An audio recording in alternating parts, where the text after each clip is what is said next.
எல்லாருக்கும் நமஸ்காரம். உங்க எல்லாரையும் முதல்ல ஹயவதனா ஸ்லோகா ஸ்கூல் சார்பாக வரவேற்கிறேன். நம்ம ஸ்தோத்திர பாடங்கள்லாம் கத்துன்னு இருக்கோம் நம்ம ஸ்லோகா கிளாஸ்ல.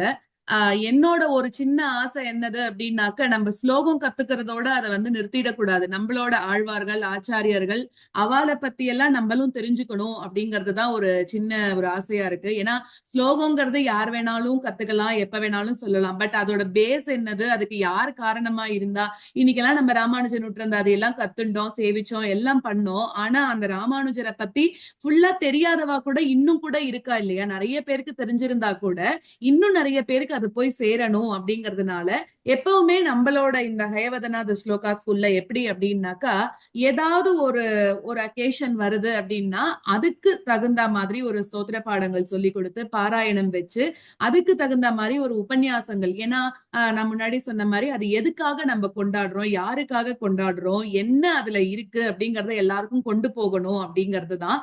பெரியவாளுக்கு தெரிஞ்சிருந்தா கூட நம்மளுக்கு ஆத்துல இருக்கக்கூடிய குழந்தைகளுக்கு அவ அதையே போய் சொல்லணும் அப்படிங்கறதுனால அந்த ஒரு சின்ன ஆசையில தான் இது போயின்னு இருக்கு. சோ அந்த மாதிரி எல்லா விஷயங்களையும் நம்ம கொண்டாடினா கூட இன்னைக்கு இப்ப மே 2ஆம் தேதி வரப்போறது அப்படிங்கிறது ரொம்ப எல்லாரும் கொண்டாட வேண்டிய ஒரு நாள். அது என்னது அப்படின்னா ராமானுஜரோட திரு அவதார தினம். அதை யாருமே கொண்டாடாம இருக்க கூடாது. ஏன்னா இன்னைக்கு நம்ம எல்லாரும் இந்த இடத்துல இப்படி இருக்கோம் அப்படின்னா எல்லாரையும் சேர்த்து வச்சது ராமானுஜர் அப்படின்னு சொல்லலாம். ஏன்னா எல்லாரும் உயர்ந்தவா தாழ்ந்தவா அப்படிங்கறதெல்லாம் கிடையாம, இந்த ஜாதி அந்த ஜாதி அப்படிங்கறதெல்லாம் பார்க்காம பெருமாளுக்கு முன்னாடி எல்லாரும் ஒண்ணுதான் அப்படின்னு நம்மளுக்கு எல்லாருக்கும் காமிச்சு கொடுத்தவர் ராமானுஜர் தான். கோவிலோட பொறுப்புகள் எல்லாத்தையும் முக்கியமா ஸ்ரீரங்கத்தை திருவரங்க செல்வம் திருத்தினான் அப்படின்ற மாதிரி மொத்த ஸ்ரீரங்கத்தையும் திருத்தினவரும் ராமானுஜர் தான். காஞ்சிபுரத்துல இருந்த அவரை ரங்கநாதரே அவருக்கு பிடிச்ச மாதிரி ஸ்ரீரங்கத்துக்கு கொண்டு வந்தார். அவர் பல பல செயல்கள் பண்ணியிருக்கார் அப்படிங்களாம். பெருமாளோட நேரடியாக, காஞ்சிபுரம் பெருமாளோட நேரடியாக பேசக்கூடியவர் அவர். சோ இது மாதிரி நிறைய நம்ம சொல்லிண்டே போலாம். அதனால இந்த ராமானுஜர் ஜெயந்தியை இன்னிலிருந்து நம்ம கொண்டாட ஆரம்பிச்சிருக்கோம். தலை சிறந்த உபன்யாசகர்கள் இவா எல்லாரும் நம்ம யாரையோ கூப்பிட்டு நம்ம பேச வைக்கிறோம் அப்படிங்கறதெல்லாம் கிடையாது. ஒரு ட்ரெஷர் ஆஃப் நாலேஜ் அவ கிட்ட இருக்கு அப்படின்னு சொல்லலாம். அவ்வளோ விஷயங்கள் தெரிஞ்சவா. அவ மூலமா நம்ம ஒரு நல்ல விஷயங்கள் கத்துக்கிறோம் அப்படிங்கும்போது இதுவும் ராமானுஜரோட ஒரு அனுகிரகம் தான் அப்படிங்கறத. ஏன்னா நம்ம ராமானுஜா ராமானுஜான்னு நம்ம வாயால சொன்னாலே மோட்சத்துக்கு அதுதான் வழி அப்படின்னு சொல்றா. அப்படிப்பட்ட அந்த ராமானுஜரை பத்தி நம்ம எல்லாரும் தெரிஞ்சுக்கணும் அப்படிங்கறதுக்காக இன்னைக்கு இந்த உபன்யாசம் ஏற்பாடாயிருக்கு. மேற்கொண்டு குமுதவல்லி மாமி உபன்யாசத்தை சொல்லுவா. எல்லாரும் தயவு செஞ்சு நடுவுல யாருமே அன்மியூட் பண்ணிக்க வேண்டாம். அந்த ஃப்ளோவை யாரும் கெடுத்துடக்கூடாது. நடுவுல எதுவும் பேச வேண்டாம். உபன்யாசம் முடிஞ்ச உடனே மாமியோட எல்லாரும் பேசலாம். ஓகே, நான் இப்ப அன்மியூட்ல இருக்கிறவால மியூட் போடுறேன். மாமி ஆரம்பிக்கலாம். மாமி. ஸ்ரீமதே ராமானுஜாய நமஹா. எம்பெருமானார் தரிசனமென்னே இதற்கு நம்பெருமாள் பேரிட்டு நாட்டி வைத்தார். அம்புவியோர் இந்த தரிசனத்தை எம்பெருமானார் வளர்த்த அந்த செயல் அறிகைக்கா அப்படின்னு மனவாள மாமுனிகள் அருளி செய்த பாசுரம். எம்பெருமானார் தரிசனமென்னே இதற்கு நம்பெருமாள் பேரிட்டு நாட்டி வைத்தார்னு சொன்னார். நம்பெருமாள் தான் எம்பெருமானாருக்கு உபய விபூதிகளையும் கொடுத்து தேவரீர் பார்த்து யாரை அழைத்து கொண்டு வந்தாலும் அவர்களை பரமதத்திற்கு நான் ஏற்றுக்கொள்வோம் அப்படின்னு சொல்லி நம்பெருமாள் 2 விபூதி சொத்தையும் எம்பெருமானார் இடத்துல ஒப்படைத்து உபய விபூதிக்கும் தகுதி உடையவர் நீரே அப்படின்னு சொல்லி இந்த லீலா விபூதி நித்திய விபூதி என்று சொல்லக்கூடிய 2 விபூதிகளையும், அவரிடத்தில் உள்ள சொத்து 2 விபூதிகள் தான். அந்த எல்லாவற்றையும் எம்பெருமானார் இடத்தில் நம்பெருமாள் கொடுத்து அவருக்கு உடையவர்ங்கிற திருநாமத்தையும் கொடுத்தார். ஏன்னா நான் எம்பெருமான் பல அவதாரம் பண்ணினோம். பல அவதாரம் பண்ணியும் யாரையும் திருத்த முடியல. அப்பொழுதுதான் ஆதிசேஷனே தேவரீர் உத்தரவிட்டால் அடியேன் சென்று அவதாரம் செய்கிறேன்னு சொல்லி அவரிடத்திலே அனுமதி வாங்கி கொண்டு அப்படி அவதாரம் பண்ணினார். ஆதிசேஷன் அவதாரமாகவே எம்பெருமானார் அவதாரம் பண்ணினார். ஓரான் வழியா உபதேசித்தோர் முன்னோர் ஏறார் எதிராசர் இன்னருளார் பாருலகில் ஆசையுடையோர்க்கெல்லாம் ஆரியர்கள் கூறுவென்னு பேசி வரம் வருத்தார்.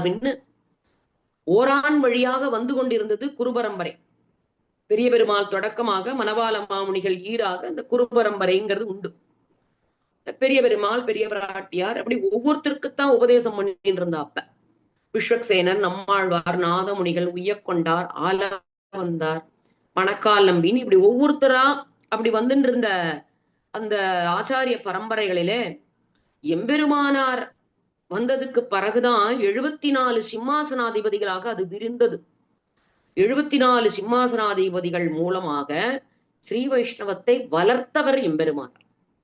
தான் ஒருவன் மட்டும் உஜ்ஜீவிக்க கூடாது, எல்லோரும் உஜ்ஜீவிக்கணும்ன்ற என்கிற பரந்த நோக்கத்துலதான் திருக்கோஷ்டியூரிலே சென்று தான் அந்த திருமந்திர உபதேசத்தை எல்லாம் செய்தார். இப்படி எம்பெருமானாருடைய சரித்திரங்கள், அதாவது ராமானுஜருடைய சரித்திரங்கள் என்பது அது சமுத்திரம் போல.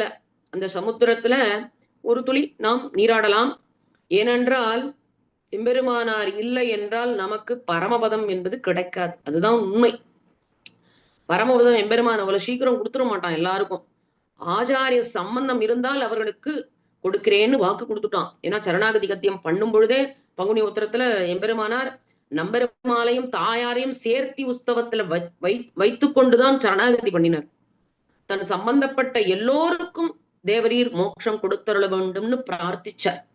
அப்ப பகவான் கொடுத்தேன்னு சொல்லிடுறார். அதனால எம்பெருமானார் சம்பந்தம் இருந்தால் அவர்களுக்கு கண்டிப்பாக வைகுண்ட பதவி கிடைக்கும் அப்படிங்கிறதுல எந்த விதமான ஒரு சந்தேகமும் கிடையாது. அப்படி இருக்கும் பொழுது எம்பெருமானார் திருவவதாரம் என்பது சித்திரை மாதம் திருவாதிரை நட்சத்திரத்திலே அவர் அவதாரம் பண்ணினார். ஒரு வியாழக்கிழமையில அவர் அவதாரம் பண்ணின திவ்யதேசம் என்பது ஸ்ரீபெரும்புதூர்ல அவதாரம் பண்ணினார். நமக்கு கொடுத்த தலைப்பு எம்பெருமானாரும் திருக்கச்சி நம்பிகளுங்கிற தலைப்புல நமக்கு உபன்யசிக்க சொல்லியிருக்கிறார். அதனால திருக்கச்சி நம்பிகளை பத்தியும் நாம அனுபவிக்கணும், எம்பெருமானாரை பத்தியும். ரெண்டு பேருக்கும் என்னென்ன நடந்தது அப்படிங்கிறத நம்ம இந்த 1 மணி காலத்துல முடிந்தவரை நாம் அனுபவிக்கலாம். தேவராஜ தயாபாத்திரம் ஸ்ரீகாஞ்சி பூர்ணமுத்தமம் ராமானுஜ முனேர்மான்யம் வந்தேகம் சஜ்ஜனாஸ்ரயம். தேவராஜ அஷ்டகம் என்பது ஒரு 8 ஸ்லோகங்களை கொண்டது. அது திருக்கச்சி நம்பிகள் அருளி செய்தது. இதெல்லாம் நீங்க சோஸ்திர பாடத்துல கத்துன்றிருப்பேன். இந்த திருக்கச்சி நம்பிகள் பூவிருந்தவள்ளி, இன்னைக்கு சென்னையில பூந்தமல்லின்னு சொல்லுவா.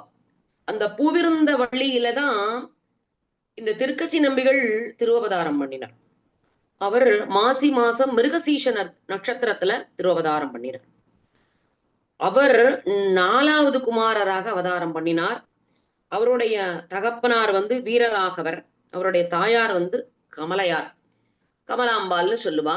இப்படி அவர்களுக்கு திருவதாரம் பண்ணி வைஷ்ய குலத்திலே தான் அவதாரம் பண்ணினார். சபரியின் அம்சமாக அவதாரம் பண்ணினார். ராமாயணத்துல சபரியை பத்தி எல்லாருக்கும் தெரிஞ்சிருக்கும். சபரியின் அம்சமாகவே திருவதாரம் பண்ணினவர். அவருடைய தகப்பனார் மிகப்பெரிய செல்வந்தர். அவர் என்ன பண்ணார், அவருடைய 4 குமாரர்களுக்கும் அந்த செல்வத்தை பிரித்து கொடுக்கிறார்.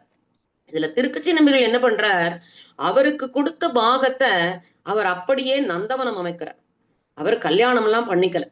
அவர் இந்த சம்சாரத்துல எல்லாம் ஈடுபாடுங்கிறது அவருக்கு இல்ல. அவர் என்ன பண்ணினார், பகவானுக்காக நந்தவனத்தை அமைத்தார். அதிலே புஷ்பங்களை எல்லாம் பறித்து அந்த எம்பெருமானுக்கு கைங்கரியம் பண்ணணும், புஷ்ப கைங்கரியம் பண்ணணும். பலவிதமான புஷ்பங்களை அதிலே பயிரிட்டு இருந்தார். போதமர் செல்வ கொழுந்து புணர்திரு வெள்ளரையானை மாதற்குயர்ந்த யசோதை மகன் தன்னை காப்பிட்ட மாத்தம் வேதப்பயன் வல்லவல்ல விட்டு சித்தர் அப்படின்னு சொல்லக்கூடிய போதமர் செல்வ கொழுந்து புணர்திரு வெள்ளரையானைன்னு செண்பக மல்லிகையோடு செங்கழநீர் இருவாட்சி என்பகர் பூவும் குணந்தேன் இன்னுவே சுட்டவாவென்னு இப்படி பலவிதமான புஷ்பங்களை எல்லாம் பறித்து அந்த காஞ்சி தேவப்பெருமாளுக்கு கைங்கரியம் செய்து வந்தார். பூவிருந்தவள்ளிங்கிறது, பூவிருந்தவள்ளியிலிருந்து தினமும் காஞ்சிபுரத்துக்கு தான் நடந்தே வருவாராம். நடந்து அங்க புஷ்பங்களை பறிச்சு மாலை கட்டி அப்படியே ஸ்ரீபெரும்புதூர் கூரம் வழியா காஞ்சிபுரத்துல தினமும் நடந்து பெருமானுக்கு தேவப்பெருமாளுக்கு புஷ்ப கைங்கரியம் செய்து கொண்டு வந்தார். இவர் தகப்பனார் கொடுத்த செல்வத்தை எல்லாம் எந்த வழியில செலவு பண்ணினார், இது பரமபதத்திலே சேர்த்து வைத்தார். அவர்களுடைய சகோதரர்கள்லாம் என்ன பண்ணினா, மேல மேல நிறைய பிசினஸ் எல்லாம் பண்ணி அவர்கள் செல்வத்தை பெருக்கினா. அது இகலோக செல்வத்தை.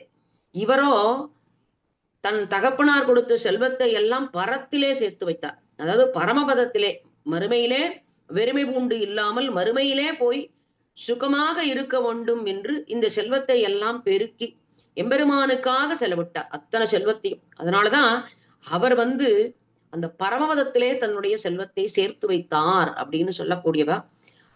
இந்த திருக்கச்சி நம்பியில் என்ன பண்ணார், நித்தியப்படியே நடந்து தேவபெருமாளுக்கு புஷ்ப கைங்கரியம் எல்லாம் செய்து வந்தார். பல கைங்கரியம் பண்ணினார், தீர்த்த கைங்கரியம் பண்ணினார். அதாவது பக்கத்துல ஒரு செவிலிமேடுங்கிற இடத்துல போய் தீர்த்தம், சாலை கிணறு தீர்த்தம் அதுல இருந்து எடுத்துன்னு திருமஞ்சனம், பெருமானுக்கு திருமஞ்சனத்துக்கு தீர்த்த கைங்கரியமும் பண்ணினார், புஷ்ப கைங்கரியமும் பண்ணினார். முக்கியமான கைங்கரியம் எம்பெருமானும் பெருந்தேவி தாயாரும் அப்படி ஏகாந்தமாக இருக்கும்போது ராத்திரியில அவர்களுக்கு விசிறி வீசினார். அதாவது ஆலவட்டம், திருவாலவட்ட கைங்கரியம் அப்படின்னு சொல்லக்கூடிய ஆலவட்ட கைங்கரியம் பண்ணினார். இப்படி பலவிதமான கைங்கரியங்களை செய்து வந்தார். அதாவது கைங்கரியம் தான் நித்தியம் நித்தியமாக பெற வேண்டும்னு பிள்ளைலோகாச்சாரியார் சொன்னது போல தான் எப்பொழுதும் இந்த கைங்கரியத்திலே மனசை செலுத்தி கொண்டிருந்தார். அப்பொழுது இந்த எம்பெருமானார் திருவவதாரத்துக்கும் இவர் காரணமாக இருந்தார். என்ன காரணம்னா, இவர் ராமானுஜருடைய தகப்பனார் கேசவ சோமயாஜின்னு பேரு, தாயார் காந்திமதி அம்மையார்னு பேர். இவர்களுக்கு பல நாட்கள் குழந்தை பாக்கியம் என்பது இல்லாமல் இருந்தது. இவர் திருக்கச்சி நம்பிகளுடைய நண்பராக இருந்தார். பல நாட்கள் இவர் அந்த பூவிருந்தவள்ளியிலிருந்து ஸ்ரீபெரும்புதூர் வரும்பொழுது கேசவ சோமயாஜி இடத்துல தான் உரையாடுவார். கேட்கிறார், எனக்கு குழந்தை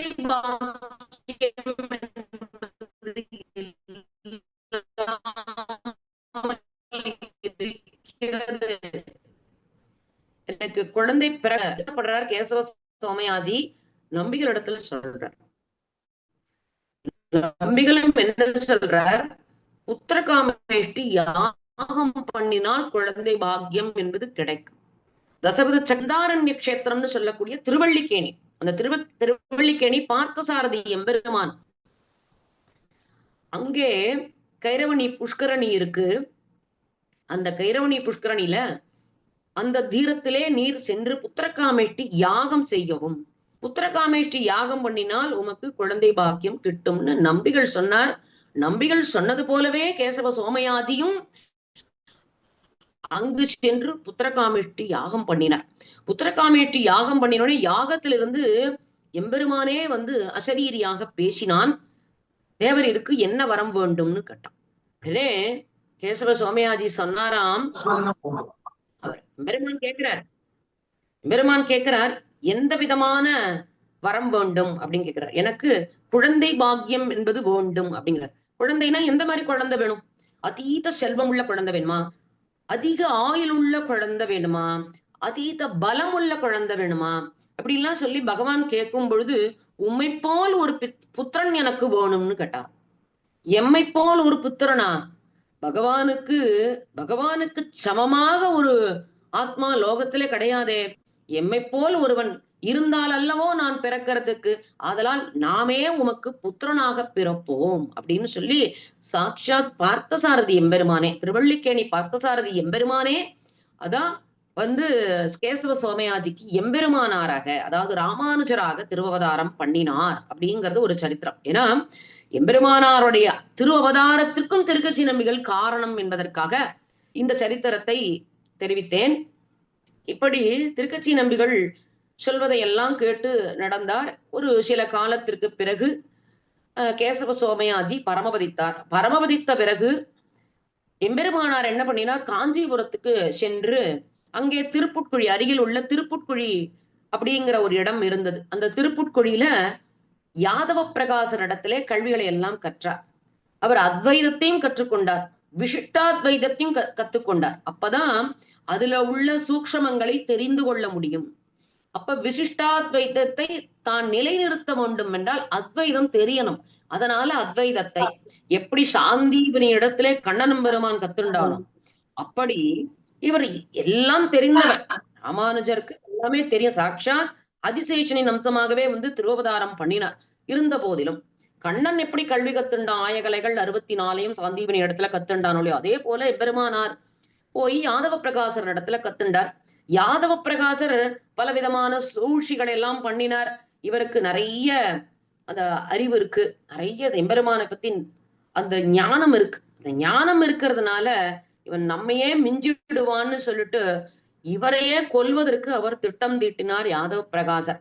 இவரை கங்கையில போய் ஸ்நானம் பண்ண கூட்டின்னு போய் அங்கேயே மணிகர்ணிகா காட்டுல இவரை வதம் செய்து விடலாம் அப்படின்னு சொல்லி இவரை திட்டம் போட்டு கூட்டின்னு போனார். அதுக்கப்புறம் பகவான் கிருபை பண்ணி தேவப்பெருமாளும் பெருந்தேவி தாயாரும் கொண்டு வந்து காஞ்சிபுரத்திலே சேர்த்தார்கள் எம்பெருமானாரை.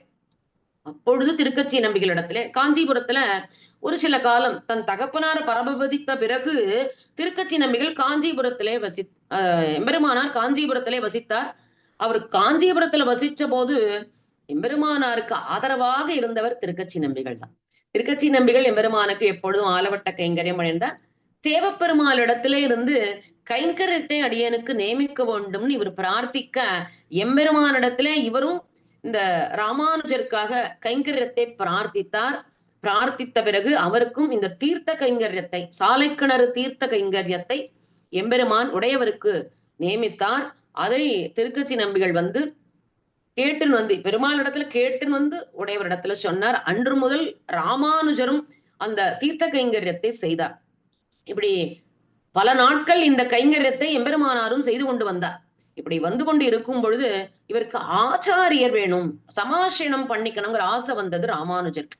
இப்படி சமாசனம் பண்ணிக்கணும் அப்படின்னு சொன்னா ஆச்சாரியர் வேணும். அதனால திருக்கச்சி நம்பிகளையே ஆச்சாரியராக இருக்க சொல்லி பல முறை கேட்டார். ஆனா திருக்கச்சி நம்பிகள் அதற்கு ஒற்றுக்கொள்ளவில்லை. ஏனென்றால் அவரோ வைசிய குலத்திலே அவதாரம் பண்ணியிருக்கார், இவரோ உயர்ந்த பிராமண குலத்திலே அவதாரம் பண்ணிரு. அதனால அவர் சொல்றார் திருக்கச்சி நம்பிகள், அடியனுக்கு தகுதி இல்லை தேவரீருக்கு ஆச்சாரியராக இருக்க, தேவரீருக்கு ஆச்சாரியரை தக்க தருணத்தில் தேவப்பெருமாளே நியமிப்பார் அப்படின்னு சொன்னாராம்.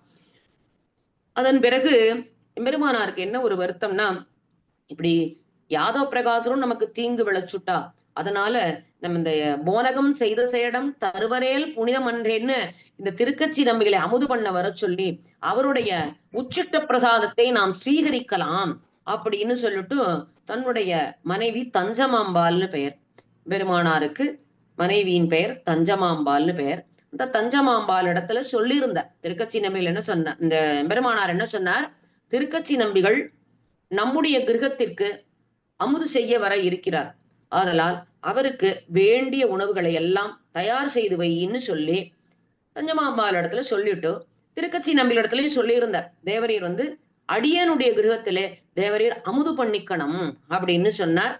அந்த உச்சிட்ட பிரசாதத்தை அடியன் ஸ்வீகரிக்க வேண்டும், நீர் வந்து நித்தியப்படி தேவரீர் எம்பெருமானுக்கு கைங்கரியம் பண்ணி கொண்டிருக்கிறேன், உம்மை போல் ஒருவர் இந்த உலகத்தில் அடியன் இன்னும் பார்க்கவில்லை அப்படின்னு சொல்லி அவரிடத்துல சொல்ல அவரும் சரின்னு சொல்லியிருந்தார். ஆனால் அவர் கைங்கரியத்தை விட்டு ஒரு க்ஷணம் பிரியவே மாட்டார். எப்பொழுதும் கைங்கரியம் பண்ணிட்டே இருப்பார் தேவபெருமாளுக்கு. புஷ்ப கைங்கரியம் மாத்தி, தீர்த்த கைங்கரியம் மாத்தி, ஆலவட்ட கைங்கரியம் மாத்தி, இப்படி பண்ணிட்டே இருப்பார் இல்லையா. வந்து அவருக்கு நேரம் என்பதே கிடைக்காது. அதனால இந்த சமயம் கிடைக்கும் பொழுது அடியன் வந்து அமுது பண்ணிக்கிறேன்னு சொல்லிடுறார். இவர் தலிகை எல்லாம் பண்ணி வச்சுட்டு எல்லாம் சித்தமா இருக்கு, தஞ்சமாம்பாள் எல்லாம் சித்தமா இருக்குன்னு சொன்னோடனே எம்பெருமானார் பார்த்துட்டே இருக்கார். வாசல்ல திருக்கச்சி நம்பிகள் வரவே இல்லை. திருக்கச்சி நம்பிகள் வருவாரோன்னு பார்த்துட்டு இருந்தா வரல. சரி அவர் கோவில் இருப்பாரோன்னு சொல்லி இவர் தெற்கு மாட வீதி வழியாக காஞ்சிபுரத்திலே மாட வீதிகள்னு சொல்லுவா இல்லையா, எப்படி திருவரங்கத்துல மாட வீதிகள்னு சொல்லலாம், சித்திர வீதி, அதே மாதிரி அங்கேயும் மாட வீதிகள்லாம் உண்டு. அந்த தெற்கு மாட வீதி வழியாக எப்படி போய் திருக்கச்சி நம்பிகளுடைய கிரகத்துல பார்க்கலாம் அப்படின்னு சொல்லிட்டு பாக்குறாரு. அங்கேயும் இல்ல. சரி சன்னதியில இருப்பாருன்னு சொல்லிட்டு சன்னதிக்கும் போறார். சன்னதியில பார்த்தா அவர் என்ன பண்றார், அந்த நேரம் அவருக்கு ஒரு அவர் கைங்கரியம் பண்ணிட்டு இருந்தார், எம்பெருமானுக்கு கைங்கரியம் பண்ணிட்டு இருந்தார். அப்போ அவருக்கு ஒரு இந்த நேரம் போயிட்டு வந்து விடலாமே அப்படின்னு நினைத்து கொண்டு வெளியில் வந்தார். இவர் தெற்கு மாட வீதி வழியாக வந்தார், இவர் வடக்கு மாட வீதி வழியா வந்து சரி நம்மளும் ராமானுஜருடைய கிரகத்துக்கு சென்று விடலாம்னு சொல்லிட்டு இப்படி வரார். வடக்கு மாட வீதி வழியா வரார், இவர் தெற்கு மாட வீதி வழியா போறார். உடனே அவகாசம் இல்லை, உடனே கைங்கரியம் பண்ணணும். ஒரு க்ஷணம் எம்பெருமானை விட்டு பிரிஞ்சிருக்க முடியாது திருக்கச்சி நம்பிகளுக்கு. அதுவும் தேவப்பெருமாள் மேல ரொம்ப பிரீத்தி அவருக்கு. என்ன பண்ணாராம், வடக்கு மாட வீதி வழியா வந்து நேர ராமானுஜருடைய கிரகத்துக்கு வந்துடுறார். வந்த உடனே தஞ்சமாம்பாள் என்ன பண்றா, அவர் பஞ்சம வர்ணத்தை சேர்ந்தவர் இல்லையா, அதனால என்ன பண்ணிட்டா, கீழே திண்ணையில, அந்த காலத்துல வாசல்ல திண்ணைன்னா இருக்கும், அப்படி திறந்த திண்ணையா இருக்கும், அந்த கதவெல்லாம் போட்டிருக்க மாட்டா, அந்த திண்ணையிலேயே அவரை உட்காத்தி வச்ச. ஏன்னா இவ வந்து உயர்ந்த குலம், ஆசூரி குலம்னு உயர்ந்த குலம். அதனால ஆச்சாரம் ஆச்சாரம் ரொம்ப ஆச்சாரம் பார்க்கக்கூடியவள் தஞ்சமாம்பாள். என்ன பண்ணினா, வாசல்ல திண்ணையில இலைய போட்டா பரமாறினா இங்கேயே அமுது பண்ணிக்க சொல்லி அவரை சொன்னான். சரின்னு சொல்லிட்டு அவரும் அவசர அவசரமா சாப்பிட்டார். ஏன்னா கைங்கரியத்துக்கு போகணும் அப்படின்னு சொல்லிட்டு அவசர அவசரமா அமுது பண்ணினார். பண்ணின உடனே அவரு கிளம்பி போயிட்டார். ராமானுஜர் வரவே இல்லை. இவரை தேடின்னு போனவர் இவர் திரும்பி வந்து தான் அமுதும் பண்ணி கிளம்பிட்டார். கிளம்பின உடனே இந்த தஞ்சமாம்பாள் என்ன பண்ணினா, அவருடைய இலையை அப்படியே குச்சியால எடுத்து போட்டு அந்த இடத்தை எல்லாம் சுத்தம் பண்ணி, அவர் சாப்பிட்ட சாப்பாடு எல்லாத்தையும் பிச்சைக்காரர்களுக்கெல்லாம் போட்டு எல்லாத்தையும் சுத்தம் பண்ணி கிரகத்தையே அலம்பி விட்டுட்டா. அலம்பி விட்டு தானும் தலையில போய் ஸ்நானம் பண்ணி குளித்து விட்டு அடுத்த தலிக ராமானுஜருக்காக பண்ண ஆரம்பித்து விட்டார். இவர் ராமானுஜர் தேடிக்கொண்டு வந்தவர் என்ன பண்ணினார், வந்து மீண்டும் தன்னுடைய கிரகத்துக்கு வரும்பொழுது இவர் அமுது செய்து விட்டு கிளம்பி விட்டார். பார்த்தா தன்னுடைய பத்தினி வந்து ஸ்நானம் பண்ணிட்டு அகால காலத்துல ஸ்நானம் பண்ணியிருந்தா. எதுக்கு இப்ப ஸ்நானம் பண்ணிருக்கா, ஏதாவது துக்ககரமான செய்தி எதுவும் வந்ததோ அப்படின்னு கேட்கறா. இல்ல திருக்கச்சி நம்பிகள் வந்து அமுது பண்ணினார், அவர் பண்ணின பிரசாதத்தை நம்ம எப்படி சாப்பிட முடியும் தான் அதெல்லாம் தூக்கி பிச்சைக்காரர்களுக்கு எல்லாம் கொடுத்துட்டேன் அப்படின்னு சொன்ன உடனே, என்ன பாவம் பண்ணினேனோ தெரியலையே, இப்படி ஒரு அபச்சாரத்தை பண்ணிட்டியே, எப்பொழுதும் அந்த எம்பெருமானையே நினைத்து கொண்டு அவருக்கே கைங்கரியம் செய்து கொண்டிருக்கிற ஆத்மா இல்லையா அவரு, அவருடைய உச்சிஷ்ட பிரசாதத்தை ஸ்வீகரிக்கணும் தானே அவரை நான் அமுது பண்ணிக்க வர சொல்லியிருந்தேன், இப்படி ஒரு காரியத்தை பண்ணிட்டியேன்னு சொல்லி முதலில் தஞ்சமாம்பாள் பண்ணின குற்றம்னா இதுதான். இந்த மாதிரி 3 குற்றம் செய்கிறாள். 3 குற்றம் செய்த பிறகுதான் எம்பெருமானார் என்ன பண்றார், தஞ்சமாம்பாள தன்னுடைய அவளுடைய பிறந்த வீட்டுக்கே அனுப்பிச்சு விட்டுறார். அந்த பிறந்தாத்துக்கே அனுப்பிச்சுட்டு என்ன பண்றார், அதுக்கப்புறம் தான் துறவரம் மேற்கொள்கிறார். இதில் முதல் குற்றமாக அதை ஏற்றுக்கொண்டு மன்னித்தார்.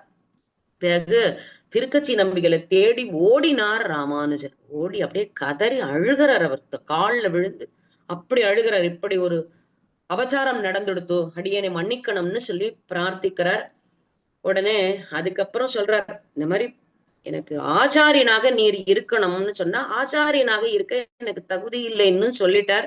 எனக்கு ஆச்சாரியனும் கிடைக்கல. சரி, ஸ்ரீரங்கத்துல ஸ்ரீ ஆளவந்தார் தற்பொழுது ஆச்சாரியராக இருக்கிறாரே, அவரை போய் நாம் ஆசிரியித்து அவரிடத்திலே நாம் திருவளச்சனை சாதித்துக் கொள்ளலாம், அதாவது ஆச்சாரிய சம்பந்தத்தை பெற்றுக்கொள்ளலாம்னு சொல்லிட்டு 2 பேரும் கிளம்பி திருவரங்கத்துக்கு வரா. காஞ்சிபுரத்துல இருந்து திருவரங்கத்துக்கு வரா. திருவரங்கத்துக்கு வரும் பொழுது அவர்கள் அங்கிருந்து கிளம்பி வரும் பொழுது இங்கு ஆளவந்தார் பரமபதித்துள்ளார். அவர் வரும் நேரம் வரை இருந்தார். அவர்கள் எப்பொழுது அந்த உத்தமர் கோயில் பக்கம் அருகில் வந்தார்களோ இவர் பரமபதித்தாருங்கிற செய்தி அவர்களுக்கு வந்துவிட்டது.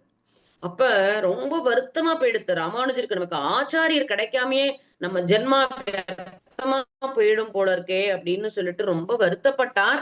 இப்படி திருவரங்கன் நினைத்திருந்தால் நம்ம ஆச்சாரியரை காட்டி கொடுத்திருப்பார்.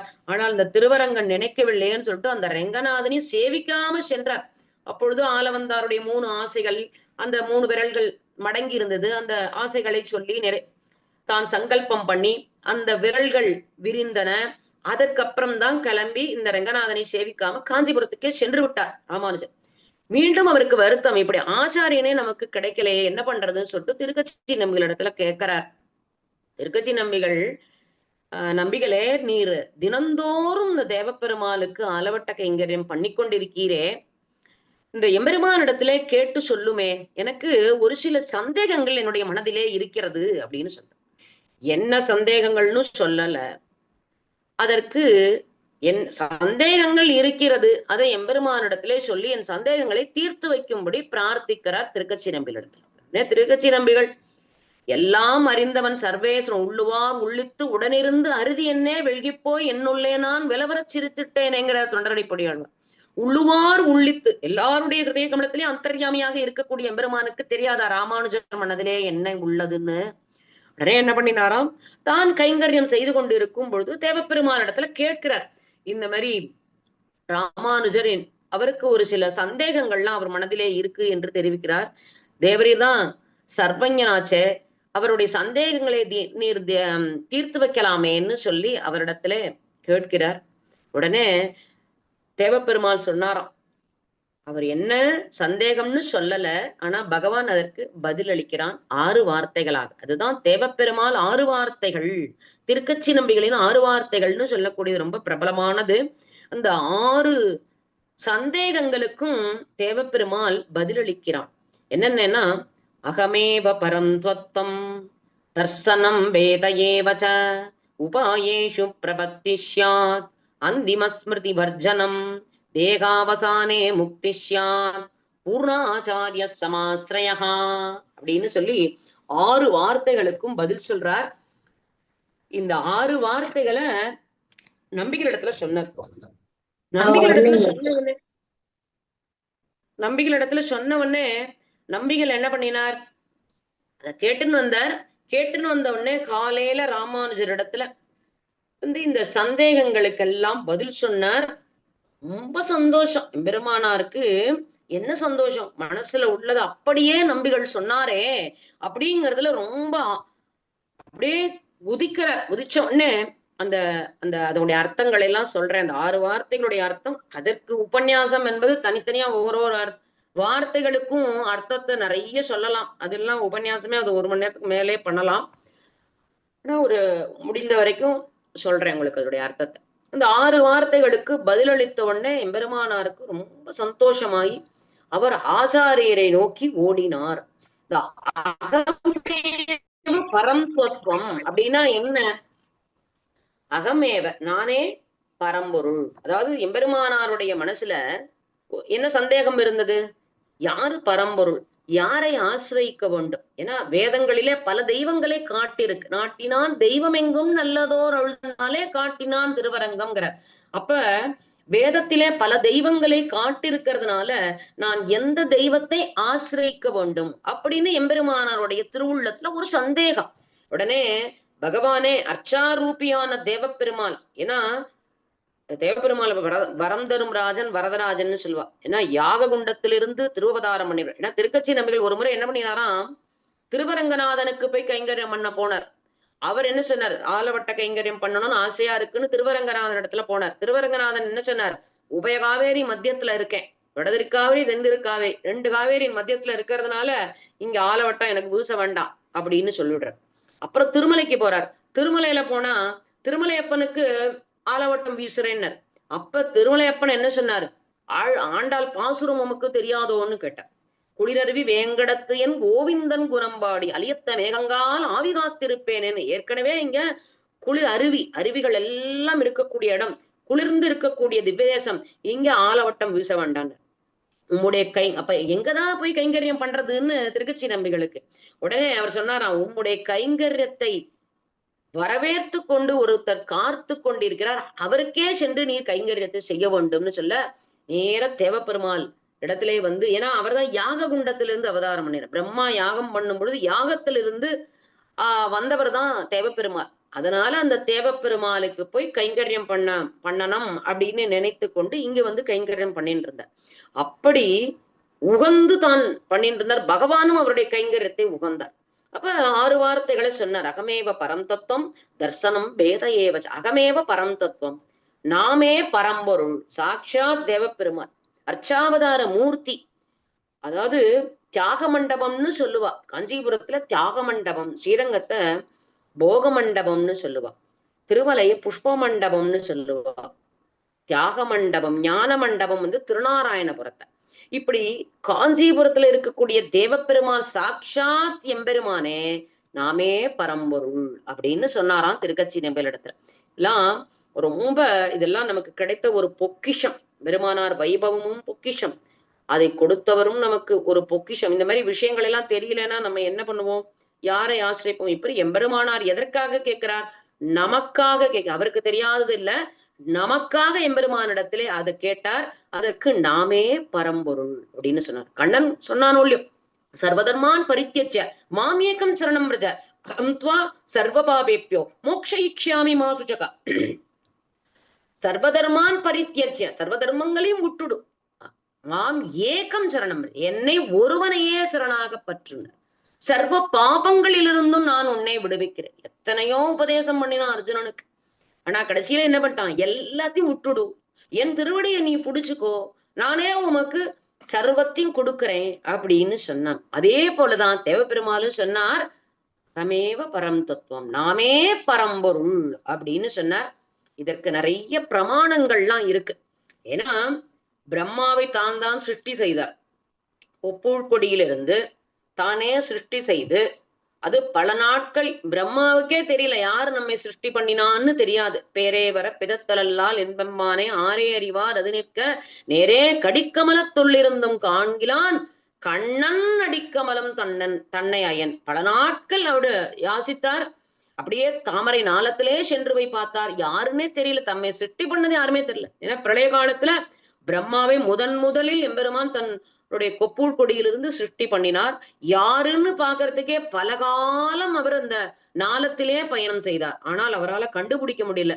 உடனே என்ன பண்ணினார்? கைய கூப்பி நமஸ்காரம் பண்ணினார். எம்மை இங்க சிருஷ்டி பண்ணினது யாரு? தேவரீர் எனக்கு காட்சி கொடுக்கணும்னு சொல்லி பிரார்த்திச்ச உடனே பகவான் பக்கத்திலே இருந்து காட்சி கொடுத்தான். இப்படி பல வருடங்கள் தன் முயற்சியினால பகவான் அடைய முடியாதுங்கிறதுக்கு இதெல்லாம் ஒரு உதாரணம். தன் முயற்சியினாலே நாம் அடைந்துட முடியுமா? அதுவும் அவனுடைய கிருபை இருந்தாதான் அவனை நாம் அனுபவிக்க முடியும், அடையவும் முடியும். அப்படி பிரம்மாவுக்கே காட்டி கொடுத்தார்.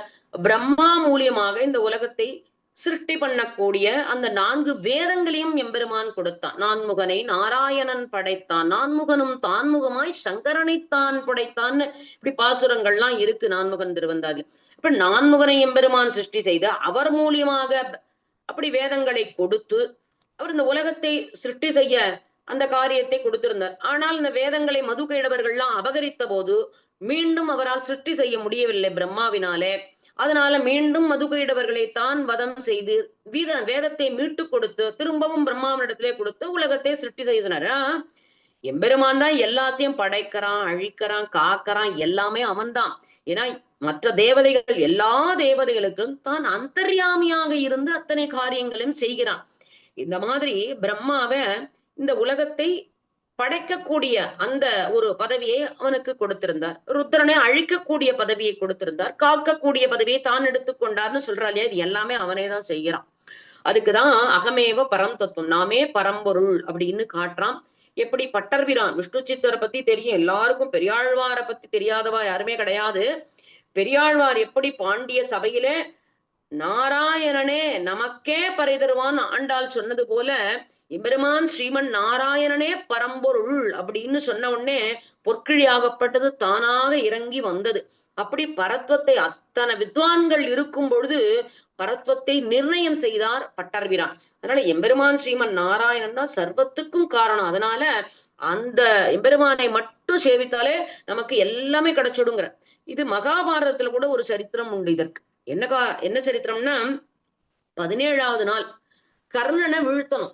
அர்ஜுனன் கர்ணனை வீழ்த்தணும். 16வது நாள் என்ன பண்ண போறான்? நேர அப்படி காட்டு மார்க்கமா போயின்னு இருக்கான். சிவனை பூஜை பண்ணணும். ஏன்னா சிவனுக்கு போய் புஷ்பத்தை சமர்ப்பிச்சாதான் நம்ம மறுநாள் பாசுபதாஸ்திரத்தை பிரயோகம் பண்ணணும்னு. அதனால சிவனுக்கு பூஜை பண்ணணும், கையில புஷ்பம் எல்லாம் எடுத்து போயிட்டு இருக்கான்.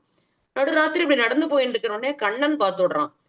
எங்க அர்ஜுனா இப்படி போயிட்டு இருக்கே, நாளைக்கு யுத்தம் இருக்கு, முக்கியமான யுத்தம், கர்ணனை வீழ்த்தணும், இப்படி ராத்திரியில் நடந்து கொண்டு சென்று கொண்டு இருக்கிறாயே, தூங்க வேண்டாமான்னு கேட்ட உடனே சிவனுக்கு பூஜை செய்யணும்னு சென்று கொண்டிருக்கிறேன்னு சொன்னார். உடனே சிவனுக்கு தானே பூஜை பண்ணணும், சிவனை தேடி போயின்னு இருக்காதே அப்படின்னு சொல்லி தன் வலது கால் முட்டி அப்படி தூக்கி காமிச்சு, நீ கையில இருக்கிற புஷ்பத்தை இங்க சமர்ப்பின்னு சொன்னாராம்.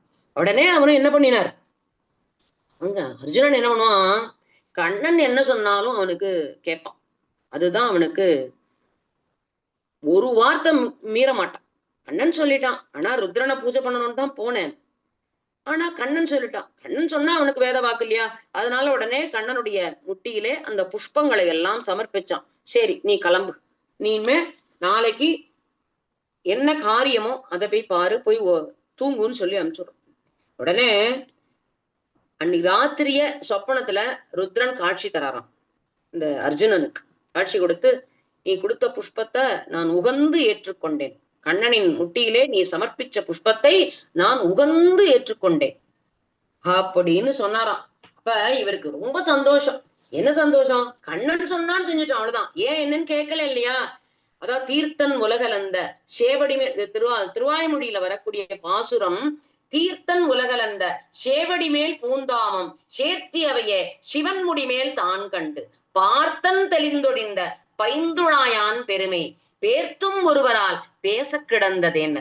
தீர்த்தன் உலகளந்த, உலகத்தையெல்லாம் அலந்த, திருவிக்கிரம அவதாரம் எடுத்து உலகத்தையெல்லாம் அலந்த அந்த எம்பெருமானுடைய அந்த அந்த திருமேனியிலே அத்தனை தேவதைகளும் இருக்கு. விஸ்வரூபத்துல காட்டி கொடுக்கிறான் இல்லையா பெருமான்? அர்ஜுனனுக்கு விஸ்வரூபத்தை காட்டி கொடுக்கிறான். அதுல அத்தனை தேவதைகளும் தன்னுடைய திருமேனியிலே வைத்துக் கொண்டிருக்கிறான். சேவடி மேல் பூந்தாமம் சேர்த்தியவையே சிவன் முடி மேல் தான் கண்டு.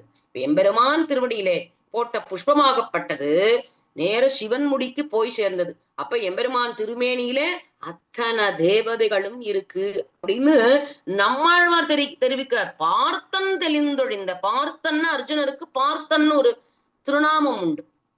பார்த்தன் தெளிந்தொழிந்த பைந்துழாயான் பெருமை, அப்படி திருத்துழாய் மாலையை தரித்துக் கொண்டிருக்கிற எம்பெருமானுடைய பெருமை, பைந்துழாயான் பெருமை பேர்த்தும் ஒருவரால் பேச கிடந்ததே அப்படின்னு சொல்லி, இப்படி ஒரு எம்பெருமான் தான் எல்லாரையும் இயக்குறான், சர்வத்தையும் இயக்குறான்.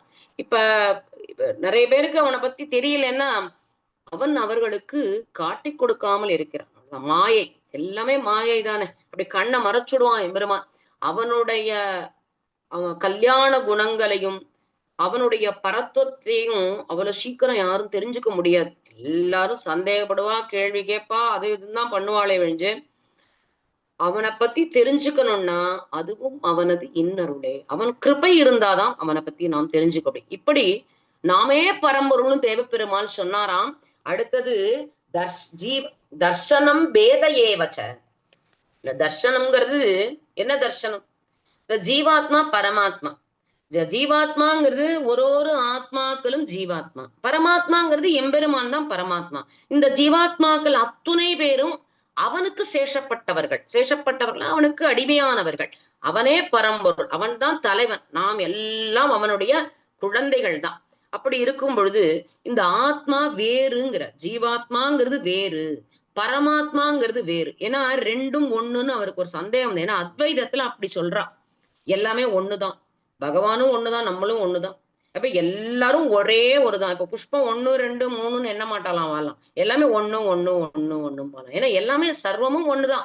இப்ப எல்லா ஆத்மாக்களும் ஒண்ணு, பகவானும் ஒண்ணு, எல்லாரும் ஒண்ணுன்னா இந்த ஆத்மா இந்த சரீரத்தை விட்டு கிளம்பி போயிடுத்துன்னா இந்த சரீரத்துக்கு என்ன மதிப்பு இருக்கும்? இந்த ஆத்மா இருக்கிற வரைக்கும் தான் இந்த சரீரத்துக்கு மதிப்பு. இந்த ஆத்மா சரீரத்தை விட்டு கிளம்பி போனா இது கட்டையாயிடுது. அதனால இது ஆத்மாங்கிறது வேற, அது பகவானும் இந்த ஆத்மாவும் ஒன்னாயிட முடியாது. அதனால ஆத்மாக்குள்ளே அந்தர்யாமியாக இருந்து இவன் இயக்குகிறான். அதனால பகவான் என்பது ஒருவன், ஜீவாத்மாக்கள் என்பது பல. அந்த அப்படி இருக்கிறத இவர் விசிஷ்டாத்வைத அந்த சித்தாந்தத்திலே நிர்ணயம் பண்ணினார். அத்வைதத்துல எல்லாம் ஒண்ணுங்கிறா இல்லையா, அது கிடையாது அப்படின்னு சொல்ற. அப்ப நானும் ஒண்ணு, நீயும் ஒண்ணு, பேசுறவனும் ஒண்ணு, கேட்கிறவனும் ஒண்ணுன்னா அது தப்பா போயிடும் இல்லையா? அதனால எம்பெருமான் என்பதவன் ஒருவன், ஆத்மாக்கள் என்பது பலவேறு எல்லாம் உள்ளது அப்படின்னு சொல்லி காட்டுறார். அதுதான் தர்சனம் பேத ஏவச்ச உபாயேஷு பிரபத்திஷ்யாத். உபாயேஷு பிரபத்திஷ்யாத்னா என்ன? என்னை சரணடைவதே முக்திக்கு வழி, என்னை சரணடைவதே. இப்ப மோட்சத்துக்கு போகணும்னா என்ன உபாயம் அப்படின்னு சொல்லி எம்பெருமானார் மனசுல நினைச்சுட்டு இருந்தாராம். அப்ப சொன்னாராம் தேவபெருமாள், உபாயேஷு பிரபத்திஷ, என்னை சரணடைந்தாலே முக்தி என்பது கிட்டும் அப்படிங்கறத சொல்றார். இதுக்கு பதில் இவர் பதில் சொல்வது போல இந்த அர்த்தம். உபாயேஷு பிரபத்திஷ்யாத் அந்திம ஸ்மிருதி வர்ஜனம். அந்திம ஸ்மிருதி, அது உபாயேஷு பிரபத்திஷ்யாத்துக்கு நிறைய அதுக்கு பிரமாணங்கள்லாம் இருக்கு. ஏன்னா கர்மயோகம், ஞான யோகம், பக்தி யோகம்னு பல மார்க்கங்கள் இருக்கு எம்பெருமானை அடைவதற்கு. அதுல கர்மயோகம் அப்படின்னு சொன்னா, கர்மயோகம்னா என்ன? நிறைய தீர்த்த யாத்திரை பண்றது, திவ்ய தேச வாசம் பண்ணுவது, திருநாம சங்கீர்த்தனம் பண்ணுவது, இதெல்லாம் எப்பொழுதும் பண்ணிட்டே இருக்கணும். கர்மயோகம் என்பது ரொம்ப ரொம்ப துர்லபம், பண்றது கஷ்டம். ஏன்னா இப்ப தீர்த்த யாத்திரைனா கங்கையில ஸ்நானம் பண்ணணும், காவேரியில ஸ்நானம் பண்ணணும், கோதாவரியில பண்ணணும், சரையூல பண்ணணும், நர்மதால பண்ணணும், இப்படி பல நதிகளில ஸ்நானம் பண்ணிட்டே இருக்கணும். நம்ம போனா 2 நாள் பண்ணுவோம் வந்துடுவோம், காவேரியில போய் 2 நாள் பண்ணுவோம் வந்துடுவோம். தீர்த்த யாத்திரைனா தீர்த்த யாத்திரையிலே காலம் கழிக்கணும். ஒரு 10 வருஷம் கங்கையிலேயே ஸ்நானம் பண்ணணும், 10 வருஷம் காவேரியிலேயே ஸ்நானம் பண்ணணும். அப்படி பண்ணிட்டே இருக்க முடியுமா நம்மளால? அதனால கஷ்டமான மார்க்கம். அப்ப கர்மயோகம் என்பது கஷ்டம். ஞான யோகம் கண்ணை மூடி தபஸ் பண்ணிட்டே இருக்கணும், எம்பெருமான நினைச்சுட்டே இருக்கணும். ஜடபரதர் அப்படிதான் ஞான யோகத்துல இருந்தார். ஆனா அவர் என்ன பண்ணினார்? கடைசி நேரத்திலே அந்த மானை நினைத்து உயர விட்டார். மானை நினைத்து கொண்டதுனால மானாகவே பிறந்துட்டார். அதனால இந்த ஞான யோகமும் ரொம்ப கஷ்டம். எப்படி? ஆயுள் பூரா தபஸ் பண்ணணும். கண்ணை மூடி 10 நிமிஷம் கண்ணை மூடினாலே அடுத்த நிமிஷம் எப்ப திறப்போம்னு நம்ம நினைக்கிறோம். அப்ப கண்ணை மூடி தியானம் பண்றது ஞான யோகமும் ரொம்ப கஷ்டம். அப்ப பக்தி யோகம், திருநாம சங்கீர்த்தனம்ங்கிறது 24 மணி நேரமும் பண்ணணும், ஆயுள் பூரா பண்ணணும். 1 மணி நேரம் 2 மணி நேரம் நாம சங்கீர்த்தனம் பண்ணக்கூடாது. அப்ப அதெல்லாம் கஷ்டம். அதனாலதான் சரணாகதி மார்க்கம் என்பதை ஆழ்வாராச்சாரியர்கள் காட்டி கொடுத்தார்கள். ஏனென்றால் ஆழ்வாராச்சாரியர்களுக்கெல்லாம் சக்திகள் மயர்வரம் அதனால அருளப் பெற்றவர்கள் ஆழ்வார்கள்னு சொல்லக்கூடியது. அவர்களுக்கு அத்தனை சக்தி இருந்தும் அதெல்லாம் அவர்கள் முயற்சியே பண்ணல. கர்மயோகமோ ஞான யோகமோ பக்தி யோகமோ பண்ணல. ஏன்னா அது தன் முயற்சியினால பகவான் அடைந்தோங்கிற ஒரு அகங்காரம் வந்துடும். அகங்காரம் அந்த செருக்கு என்பது வந்தாலே பகவானை நாம் அடைய முடியாது. அது நம்ம சொரூபத்துக்கே ஹானி ஆயிடும். அதனாலதான் அவர்கள் அந்த மாதிரி எந்த யோகத்தையும் அவர்கள் கடைபிடிக்கவில்லை. கடைபிடித்தது என்ன? எம்பெருமான் திருவடிகளே தஞ்சம், வாழும் சோம்பரை முகத்தி போலும் சூழ்புணல் அரங்கத்தானேன்னு எம்பெருமான் எப்படி வச்சாலும் சரி. எப்படி அனந்தாழ்வான் திருமலையில கைங்கரியம் பண்ணிட்டு இருக்கும்போது பாம்பு தீண்டிடுறது வர, பாம்பு தீடினோடனே என்ன சொல்லலாம்? எல்லாரும் பாம்பு கடிச்சுட்டேன் பாம்பு கடிச்சுட்டேன்னு எல்லாரும் பதறா. அனந்தாழ்வான் பதறவே இல்லை. என்ன இந்த சரீரம் இங்க இருந்தா இங்க கோனேரியில ஸ்நானம் பண்ணி இந்த திருவேங்கடமடையானுக்கு கைங்கரியம் பண்ண போறேன், இல்ல இந்த சரீரத்தை விட்டு ஆத்மா கிளம்பினா அங்க பிரஜையில போய் ஸ்நானம் பண்ணி பரவதநாதனுக்கு கைங்கரியம் பண்ண போறேன் அப்படின்னு சொன்னார். அப்படி சொல்லும் பொழுது அவ்வளவு ஒரு திட அத்தியவசம் இருந்தது. ஆச்சாரியர்களுக்கு எல்லாம் திட அத்தியவசம் இருந்தது.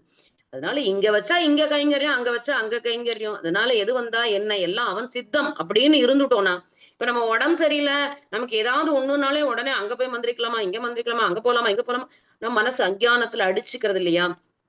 அதுதான் அவர்களுக்கும் நமக்கும் உள்ள வித்தியாசம். அதெல்லாம் எதுவுமே இல்ல, பகவானுடைய சொத்து. நம்ம அவன் எப்படி வச்சாலும் சரி அப்படின்னு திட அத்தியவசத்தோட இருக்கிறதுங்கிறது ரொம்ப கஷ்டம் இல்லையா? அப்படி இருக்கிறது தான் சரணாகதி.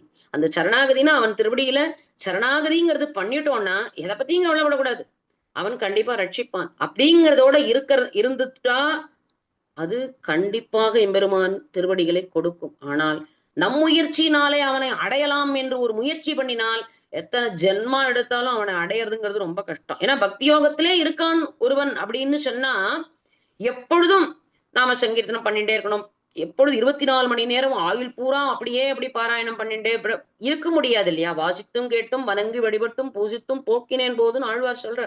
அப்படி பொழுதுபோக்கணும்னா நமக்கு 1 மணி நேரம் சேவிப்போம், அப்புறம் கொஞ்சம் ஆராம்சம் வேணும், அப்புறம் தூங்கணும், எல்லாமே இருக்கும் இல்லையா? அதெல்லாம் இந்த சம்சாரத்துல அதெல்லாம் பண்ண முடியாது. அப்படி பண்ணினாலும் நம் முயற்சியினாலே பகவான் கடைசி காலத்திலே அவனை நினைத்து கொண்டு உயிரை விட்டால்தான் அவன் மோட்சம் என்பது நமக்கு கொடுப்பான். அது இந்த நினைவுங்கிறது வரணுமோ இல்லையோ, அதுவும் அவருடைய கிருப்பை இருந்தால்தான் வரும்.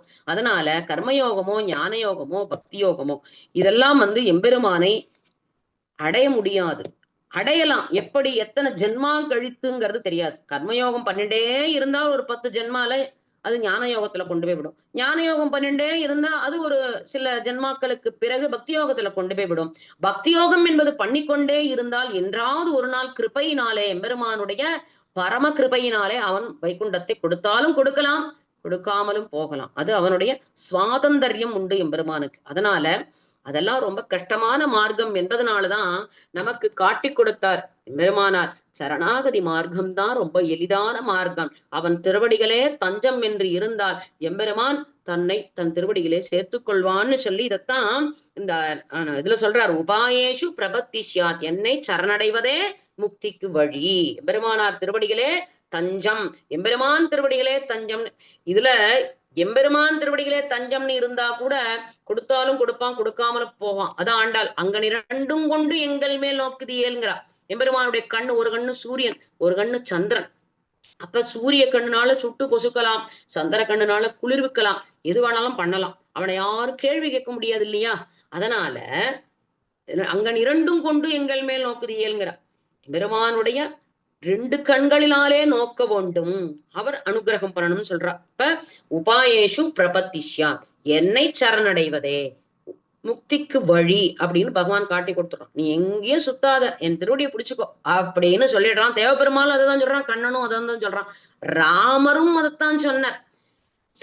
சக்ருதேவ பிரபன்னாய தவாஸ்மீதி யாச்சதே அபயம் சர்வபூதேப்பியோ ததாமேதத் பிரதம் என, நானே உனக்கு அபயம் கொடுக்கிறேன், சர்வ பாவத்தையும் போக்குறேன். ராவனும் அதைத்தான் சொன்னான். அதே போலதான் வராக பெருமாளும் சொன்ன, ஸ்திதே மனசி சுஸ்வஸ்தே சரீரே சதியோ நரகா தாது சாமியே ஸ்தே ஸ்மர்த்தா விஸ்வரூபஞ்ச மாமஜம் ததஸ்தம் பிரியமானந்து காஷ்டபாஷான சந்நிவம் அகம் ஸ்மராமி மத்பக்தம் நயாமி பரமாம் கதிம் அப்படின்னு சொன்னார். இதுதான் அந்திம ஸ்மிருதி வர்ஜனம்னு 4வது வார்த்தை. இந்த அந்திம ஸ்மிருதி வர்ஜனத்துல கடைசி காலத்தில் என்னை சரணாகதன் நினைக்க தேவையில்லைங்கிறார். இதுதான் வராக பெருமாள் என்ன சொன்னாராம், ஸ்திதே மனசி சுஸ்வஸ்தே சரீரே, சுஸ்வஸ்தமாக நம் சரீரங்கள் செவி வாய் கண் மூக்கு இந்த 5 புலன்களும் ஸ்வஸ்தமாக இருக்கும் பொழுது அவனை சரணாகதி செய்து விட்டால் கடைசி காலத்தில் அவனை நினைக்க வேண்டிய அவசியம் இல்லை. அந்திம ஸ்மிருதி வர்ஜனம். அந்திம ஸ்மிருதினா கடைசி காலத்தில் என்னை நினைக்க தேவையில்லை. ஏன்னா என்னை சரணடைந்தவர்கள் மரண காலத்தில் நினைக்க வேண்டாங்கிறார். சரணடைந்தவர்களா சரணாகதி பண்ணினவர்கள், ஆச்சாரியர்கள் மூலமாக, எம்பெருமானார் மூலமாக ஆச்சாரிய சம்பந்தம் உடையவர்களுக்கு எம்பெருமான் மோட்சத்தை கொடுத்தே தீருவான். அதனாலதான் சொல்றார், பக்தி யோகத்துக்கு கூட கொடுத்தாதான் கொடுப்பான். மனசு அவனுக்கு வரணும், அப்ப கொடுக்கணும்னு தோணணும். ஆனால் ஆச்சாரிய சம்பந்தம் உள்ளவர்களுக்கு கண்டிப்பாக மோட்சத்தை கொடுத்தே தீருவான்ங்கிறதுனாலதான் இது சொல்றாரு அந்திம ஸ்மிருதி வர்ஜனம். இப்ப கண்ணன் கீதையில என்ன சொன்னான், எவனொருவன் என்னை நினைத்து கொண்டு உயிரை விடுகிறானோ அவனுக்கு மோட்சம் என்பதை கொடுக்கிறேன். அப்ப அந்த நேரத்துல நினைவுங்கிறது வரணும். அஜாமிலனுக்கு நினைவை கொடுத்தான் பகவான், அதனால வந்தது. பண்ணியதெல்லாம் பாவங்களாகி இருந்தாலும் கடைசி காலத்துல எம்பெருமான் நினைவை கொடுத்தான். அந்த நினைவை கொடுப்பதும் அவனுடைய அனுகிரகம் இருந்தால் தானே. அதனாலதான் கடைசி காலத்துல அவனை நினைக்க முடியாமல் போனாலும் அப்ப சரணாகதி பண்ணினவர்களுக்கு நினைக்க தேவையில்லைங்க. அப்ப அகம்த்வா சர்வபாபேப்பியோ மோக்ஷயிக்ஷாமி மாசுஜகா காஷ்டபாஷான சந்நிவம். அப்ப கல்லு போலவும் கட்ட போலவும் இருக்கும் பொழுது நானே வந்து நினைவை கொடுத்து உன்னை என் திருவடிகளிலே சேர்த்துக் கொள்கிறேன்கிற வராக பெருமாள் சுலோகத்துல அதான் சிதே மனசி சுஸ்வஸ்தே சரீரே சதியோ நரகா தாது சாமியே ஸ்தே ஸ்மர்த்தா விஸ்வரூபஞ்சமாமஜம் ததஸ்தம் மிரியமானந்து காஷ்டபாஷான சந்நிவம் அகம் ஸ்மராமி மத்பக்தம் நயாமி பரமாங்கதி. நானே வந்து அழைச்சிக்கிறேன். நீ கல்லு போல கட்ட போல இருப்ப, உனக்கு நினைவுங்கிறது இருக்காது, நானே வந்து உன்னை நினைவுபடுத்தி நான் என் திருவடிகளை சேர்த்துக்கிறேன்னு சொல்லி வராக பெருமான் சொல்றார் சரம ஸ்லோகத்தில். அதுதான் அந்திம ஸ்மிருதி வர்ஜனம். அப்ப சரணாகதி பண்ணினவன் கடைசி காலத்தில் எம்பெருமானை நினைக்க தேவையில்லை. நினைவு வந்தால் என்ன பண்ணலாம் கேள்வி கேட்டா, நினைவு வந்தால் நல்லது தானே. கண்ணன் நினைவு வந்தா ரொம்ப நல்லது. அப்ப அதனால அந்த நினைவு வரணும்னா அப்ப நம்ம ஆயுள் உள்ளவரை அவனுடைய ஸ்மரணத்திலே இருக்கணும். அதாவது சிரவணம் கீர்த்தனம் வந்தனம் விஷ்ணோ ஸ்மரணம் பாதசேவனம் அர்ச்சனம் தாஸ்யம் சக்கியம் ஆத்ம நிவேதனம், இந்த 9 விதமான பக்தியிலே இருந்து கொண்டு இருக்கிறவனுக்கு கடைசி நேரத்திலே நினைவு என்பது வரும். ஆனால் சரணாகதனுக்கு எம்பெருமான் நினைக்க தேவையில்லைன்னே சொல்றார். அப்புறம் தேகாவசானே முக்திஷ்யா, இதுதான் 5வது வார்த்தை. தேகாவசானே முக்திஷ்யா, முக்தி என்பது எப்பொழுது கிட்டும் அப்படி என்பது எம்பெருமானுடைய திருவுள்ளம். அதற்கு பதில் சொல்றார் தேவப்பெருமாள், என் அடியார்களுக்கு சரீர முடிவிலே, இந்த சரீர முடிவிலே மோட்சத்தை கொடுக்கிறேன் அப்படிங்கிறாராம். அதுதான் தேகாவசானே முக்திஷ்யா. இந்த சரீரம் எப்பொழுது இந்த பூமியில விழுமோ, ஏன்னா கர்மயோகம் பண்ணினா, ஞான யோகம் பண்ணினா, பக்தி யோகம் பண்ணினா எத்தனை ஜென்மா கழித்து அந்த முக்திங்கிறது கிடைக்கும் தெரியாது. ஏன்னா மரணமானால் வைகுந்தம் கொடுக்கும் பிரான்கிறார் ஆழ்வார். அதனால எந்த ஜென்மாங்கிறது தெரியாது. இப்ப இந்த ஆத்மா இன்னும் பல பிறவைகள் எடுக்கலாம். அது நமக்கு தெரியாது. எத்தனையோ யோனிகளுக்கு பிறகளுக்கு தான் நமக்கு இந்த மனித பிறவிங்கிறதும் கிடைச்சிருக்கு. இதுல ஞானமுள்ள பிறவிங்கிறது ஏதோ ஒரு சுக்ருதம். அதனால இந்த மாதிரி இருக்கும்போது அடுத்த ஜென்மா எப்படி இருக்குன்னு யாராலையும் கணிக்க முடியாது. அதனால சரணாகதனுக்கு சரீர முடிவிலே மோட்சத்தை நான் கொடுக்கிறேன் அப்படின்னு சொன்னாராம் தேவப்பெருமாள். ரொம்ப சந்தோஷம், பெருமானாருக்கு ரொம்ப சந்தோஷம். ஆஹா, இனிமே இந்த தேவபெருமாள் திருவடியை புடிச்சுக்கணும்னு நினைச்சுட்டார். அடுத்தது கடைசியா ஒண்ணு சொன்னாராம், பூர்ணாச்சாரிய சமாசிரயா. பூர்ணம்னா குணபூர்த்தி உள்ள அந்த பெரிய நம்பிகளை நீர் ஆச்சாரியராக கொள்ளவும் அப்படின்னு சொன்னார். ஏன்னா இவர் ஆச்சாரியராக இருக்க சொல்லி ஒவ்வொருத்தரையா கெஞ்சினார். திருக்கச்சி நம்பிகளை கெஞ்சினார். ஆளவந்தார போய் அவர் ஆசிரியக்கணும்னு பார்த்தார். ஆளவந்தார பரமபதிச்சுட்டார். ரொம்ப துக்கம் மேலிட்டது. ஆச்சாரியர் கிடைக்காகவே நமக்கு இந்த ஆச்சாரிய சம்பந்தம் இல்லாமல் போயிடுமோன்னு எம்பெருமானார் வருத்தப்பட்டார். அதுக்கு தேவப்பெருமார் ஒரு தெளிவான பதிலை கொடுத்தார், பூர்ணாச்சாரிய சமாசிரயா. அப்ப குணப்பூர்த்தி உள்ள பெரிய நம்பிகளை நீர் ஆசிரியிக்க வேண்டும் அப்படின்னு சொல்லி சொன்ன உடனே இவருக்கு ரொம்ப சந்தோஷம். சரி, நமக்கு மனசுல நினைச்சத பூரா தேவபெருமான் சொல்லிட்டார் அப்படின்னு சொல்லிட்டு உடனே மறுநாள் காலையிலேயே திருக்கச்சி நம்பிகளிடத்திலே தான் உத்தரவு வாங்கி கொண்டு திருவரங்கத்தை நோக்கி பயணித்தார். ஏன்னா பெரிய நம்பிகளை நாம் ஆசிரியிக்க வேண்டும். இந்த சமாசனம், ஆச்சாரிய சம்பந்தம், திருவிழச்சனைன்னு சொல்றா இல்லையா, இந்த ஆச்சாரிய சம்பந்தம்ங்கிறது எப்ப ஞானம்ங்கிறது நமக்கு வந்துடுதோ அடுத்த க்ஷணம் ஆச்சாரியரை போய் பார்த்து நம்ம உடனே ஆச்சாரிய சம்பந்தத்தை வாங்கிடணும். ஏன்னா நம்ம ஆத்மா இந்த சரீரத்துல எவ்வளவு நாள் இருக்குன்னு தெரியாது. மின்னின் நிலையில மண்ணுயிராக்கைகள் என்னுமிடத்தீரை உண்ணுமின்னீரேங்கிற. அப்ப ஒரு மின்னல் வெட்டுவது போல இந்த ஆத்மா இந்த ஒரு செகண்ட் தான். அந்த ஒரு செகண்ட்ல இந்த சரீரத்தை விட்டு கிளம்பிடுது ஆத்மா. அதனால அது எந்த நேரம்னு தெரியாது இல்லையா. அதனால அந்த நேரத்தை நம்ம வீணடிக்க கூடாதுன்னு உடனே கிளம்புறாராம். ஆச்சாரியர் இடத்துல செல்லணும்னு சொல்லி காஞ்சிபுரத்துல இருந்து கிளம்புறார். அங்க ஆளவந்தார் பரம உதிச்சுடுறார்.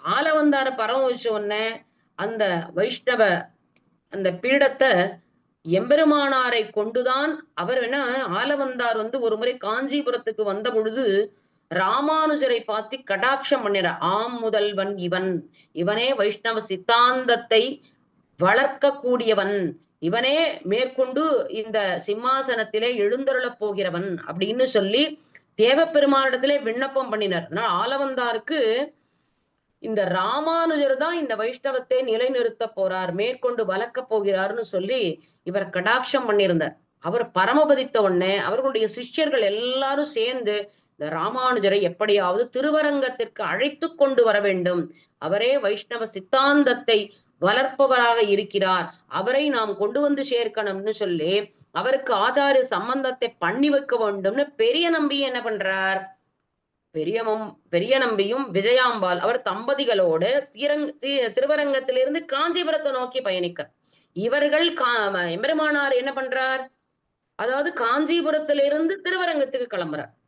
இப்படி 2 பேரும் கிளம்பி சந்திக்கக்கூடிய இடம் மதுராந்தகம் ஏரிகாத்தராமர் என்னும் சன்னதியிலே பெரிய நம்பிகளும் திருவரங்கத்திலிருந்து வர, திருக்கச்சி நம்பிகளும் இந்த காஞ்சிபுரத்திலிருந்து சென்று சேர இருவரும் சந்தித்த இடம் மதுராந்தகம் ஏரிகாத்தராமர்.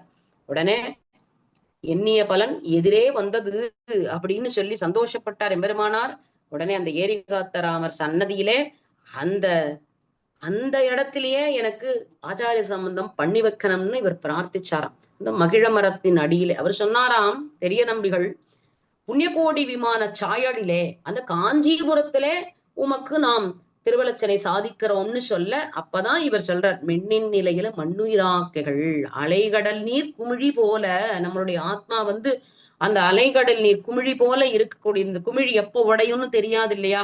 அதனால இந்த க்ஷணமே எனக்கு ஆச்சாரிய சம்பந்தம் என்பதை நீர் பண்ணி வைக்க வேண்டும்னு பிரார்த்திக்க, அங்கேயே ஏரிகாத்தராமர் சன்னதியிலே மகிழ மரத்தடியிலே பெரிய நம்பிகள் ராமானுஜருக்கு திருவலச்சனை சாதித்தார் என்பது சரித்திரம். மேற்கொண்டு நிறைய சரித்திரங்கள், பெருமானாருடைய சரித்திரங்கள் நிறைய இருக்கு. இந்த திருக்கச்சி நம்பிகளுக்கும் எம்பெருமானாருக்கும் உள்ள இந்த ஒரு சில விஷயங்களை மட்டும் நாம் என்று அனுபவிக்கும்படி நமக்கு ஒரு உபன்யாசத்தை ஏற்பாடு செய்திருந்தார் சுந்தர் பட்டர் அவர்களுடைய. திருவரங்கத்திலே தலைமை ஸ்தானத்தில் இருக்கக்கூடிய சுந்தர் பட்டர் அவருடைய திருக்குமாரத்தை இன்று 1 மணி நேரத்திலே இன்னும் நிறைய விஷயங்கள் இருக்கு. பெருமானாரை பத்தி நிறைய விஷயங்கள் இருக்கு. இந்த 1 மணி நேர அவகாசத்திலே என்ன உங்களுக்கு சுருக்கமாக தெரிவிக்க முடியுமோ அந்த அளவுக்கு அடியேன் தெரிவித்தேன். க்ஷமிக்க பிரார்த்திக்கிறேன்.